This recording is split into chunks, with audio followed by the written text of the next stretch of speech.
Naib Chancellor Universiti Malaysia Kelantan, Profesor Teknologis Dr. Arham Abdullah telah menerima perkenan menghadap Tengku Mahkota Kelantan Yang Teramat Mulia Tengku Muhammad Fakhri Petra Ibni Almarhum Sultan Ismail Petra di Royal Plaza On Scott, Singapura. Profesor Teknologis Dr. Arham mewakili pengurusan Universiti Malaysia Kelantan telah mempersembahkan upacara Majlis Istiadat Pemasyuran Pro-Chancellor dan Convocation UMK yang ke-14 yang berlangsung pada 5 hingga 8 Mei 2025 di Dewan Tuanku Chancellor UMK Bachok. Sebagai tanda sokongan dan komitmen berterusan terhadap kecemerlangan UMK, Yang Teramat Mulia Tengku Mahkota Kelantan turut bertitah dan berhasrat agar universiti menganjurkan lebih banyak program strategik yang melibatkan penyertaan aktif baginda sebagai Pro-Chancellor UMK. UMK meraihkan 57 graduan pasca siswazah bagi penyempurnaan Majlis Pemakaian HUT. Daripada jumlah itu, 53 graduan daripada Pusat Pengajian Siswazah dan 4 graduan daripada Malaysian Graduate School of Entrepreneurship and Business.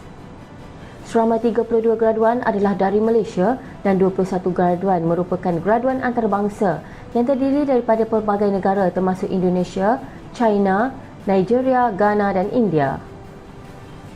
Ketua Pimpinan Pusat Muhammadiyah Indonesia, Profesor Dr. H. Haidir Nasir telah dianugerahkan Tokoh Pendidikan dan Keusahawanan oleh UMK pada Majlis Suargemilang yang berlangsung di Hotel Renai, Kota Baru, Kelantan.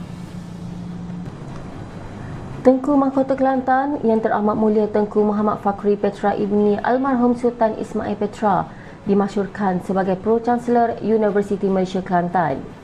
Majlis Istiadat Pemasyuran telah berlangsung di Dewan Tuanku Chancellor UMK Bachok sempena Istiadat Convocation ke-14 yang diadakan bermula 5 hingga 8 Mei 2025. Watika Pemasyuran Yang Teramat Mulia Tengku Muhammad Fakhri Petra dipersembahkan oleh Menteri Pendidikan Tinggi Datuk Seri Diraja Dr. Zamri Abdul Kadir.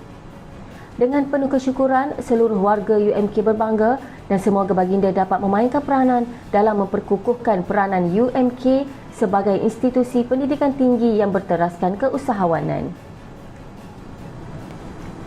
Seramai 3,014 graduan menerima ijazah masing-masing pada Istiadat Convocation UMK kali yang ke-14 yang berlangsung pada 5 Mei hingga 8 Mei 2025 di Dewan Tuanku Chancellor UMK Bachok, Kelantan. Pada majlis itu, Tengku Mahkota Kelantan turut mencemarduli menyampaikan ijazah kepada semua graduan yang hadir. Turut hadir Menteri Pendidikan Tinggi Yang Berhormat Datuk Seri Diraja Dr. Zamri bin Abdul Kadir, Menteri Besar Kelantan Yang Amat Berhormat Datuk Panglima Perang Ustaz Datuk Haji Muhammad Nasiruddin Haji Daud, Ketua Pengarah Pendidikan Tinggi, Pengerusi Lembaga Pengarah Universiti Malaysia Kelantan, ahli-ahli Lembaga Pengarah Universiti Malaysia Kelantan serta pengurusan tertinggi universiti. UMK cipta kelainan pada Istiadat Convocation ke-14 dengan pemakaian maflar kepada semua graduan sebagai tanda kenang-kenangan kerana telah menjadi alumni UMK. Simbolik pemakaian maflar telah dilakukan oleh Naib Chancellor Universiti Malaysia Kelantan, Profesor Teknologis Dr. Arham Abdullah dan Timbalan Naib Chancellor Hak Ehwal Pelajar dan Alumni, Profesor Dr. Muhammad Ismail ketika perarakan masuk graduan ke Dewan Tuanku Chancellor DTC UMK Bachok.